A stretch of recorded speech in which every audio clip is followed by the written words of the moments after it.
Hello everyone, good morning and welcome back to Sports Today. So it was a pretty eventful first day of the third test between India and Australia at Indore. Obviously, we had a long day, I'm sure you guys did too. But whilst we were catching up on some rest, well, you know how the world of sport is, it never really sleeps. So we're joining you right now this morning to catch you up with some of the latest happenings from the world of sport that took place whilst all of us were catching up on some all-important rest. So without further ado, let's just get straight down to it. The first news thing, and that's important that we discuss it because it pertains to the ongoing Border Gavaskar Trophy test at Indore, relates to the pitch that was served up. Now, obviously, there's been a lot of talk about it already, but there's no surprise really that it came in for a slew of criticism from former Australia players, many of whom were actually not holding back at all in their criticism. Matthew Hayden, who's currently, who has, of course, in this series worked with the host broadcasters as a commentator, said that, look, it was an unacceptable kind of a pitch and you may as well be playing 3-day tests at this point because on such a pitch, there's not a chance you're going to be getting to see 4 to 5 days of action. Mark Waugh, another who has, of course, been working with the host broadcasters, said that such pitches will, of course, make a mockery of Test cricket because it's just not a very good advertisement for the game. Another former Aussie player in Brad Hogg actually took to Twitter and just rather cheekily asked, one-day test match, anyone?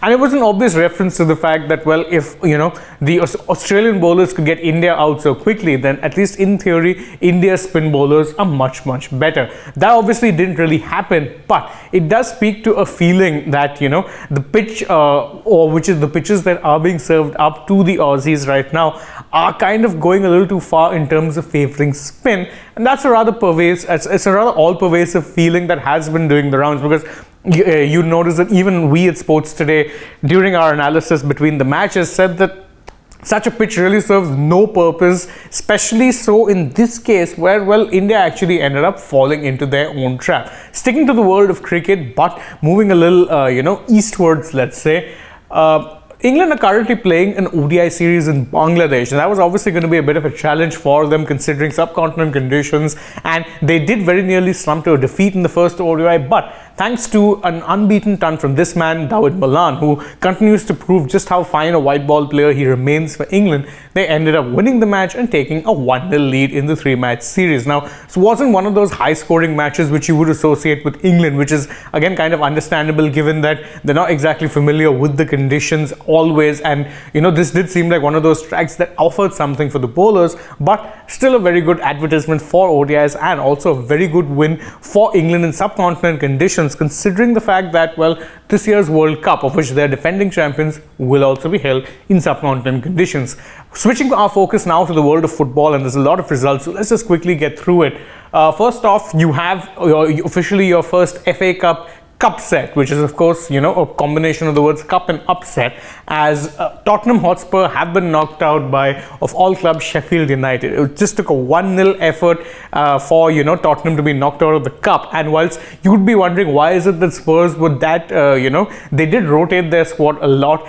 And it is also worth noting the Spurs haven't won a trophy in a number of years. So FA Cup was seen as one of those cups where they would have a chance.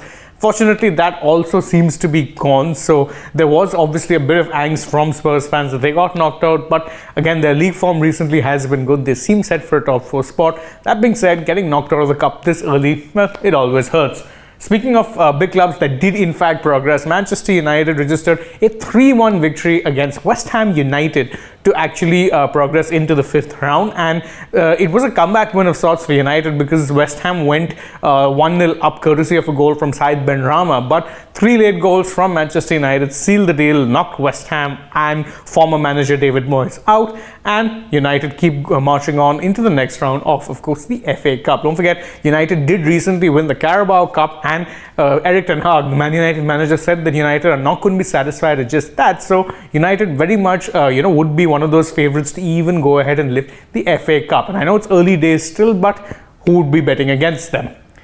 There were a couple of Premier League matches also which deserve a mention. So Arsenal versus Everton was taking place, and you remember that the start of Arsenal's winning slump in recent times came after, of course, a 1-0 loss to Everton. But this time around, they ended up beating the Toffees 4-0 thanks to a brace from Gabriel Martinelli. And well, Arsenal currently are just 5 points clear at the top. Of course, it is worth noting that there's still a bit of a disparity when it comes to games played, but they'll be happy that they've not actually slipped up on what could have been a banana peel of a fixture. In fact, they passed that test with flying colours. And another result that went the way of a Merseyside club this time, at least, was Liverpool beating Wolverhampton Wanderers 2-0. Now again, Liverpool themselves have been in dire straits in recent times. They've been unable to even buy a win. So this win is, of course, good news for them. It wasn't an easy victory because both of their goals came after the 70-minute mark, courtesy of course, Virgil van Dijk and Mohamed Salah. But it's still good news because it keeps their outside chances of making it to the top 4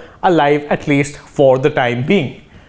Switching our focus now to the world of tennis, and Novak Djokovic has made it into the last 8 of the Dubai Duty-Free Tennis Championships. Now don't forget, Djokovic is of course going to be one of those who will be seen as the firm favourites heading into the clay court season. So him doing well in Dubai, well, it just augurs well for his campaign going forward. He made pretty easy work of it and would probably be one of the favorites to lift this title as well if he makes it to the final. Last but not least, we're sticking with a bit of F1 news, and this lady right here, Susie Wolff, who's of course a former racer and the wife of current Mercedes-AMG Petronas team boss Toto Wolff. Well, she has been appointed as the director of the F1 Academy Race Series. Now, if you're wondering what the F1 Academy Race Series is, it's the new series that Formula One has launched for women racers exclusively, and it replaces, of course, the W Series that existed previously. And considering the amount of strides that Susie Wolff has made in the world of motorsport, not just, of course, as a former racer, but also an administrator. Remember, she was the head of the Mercedes team in the Formula E Series when they were winning all sorts of titles. So it would be a good move, or it is a good move rather, that they've named her as the director of this program. And hopefully we can see F1 Academy get a lot of success in the coming years. And that's it from us on this edition of the Morning Update from Sports Today. Thank you all so very much for joining us. If you enjoy our work, please don't forget to like this video, share it with your friends, subscribe to the channel, tap that bell icon, leave us a comment, follow us on Instagram, Twitter and Facebook, and last but not least, don't forget to download the SportsTech app. If you're already on the channel, please go ahead and check out some other videos that we may have done. For now though, from my side, goodbye.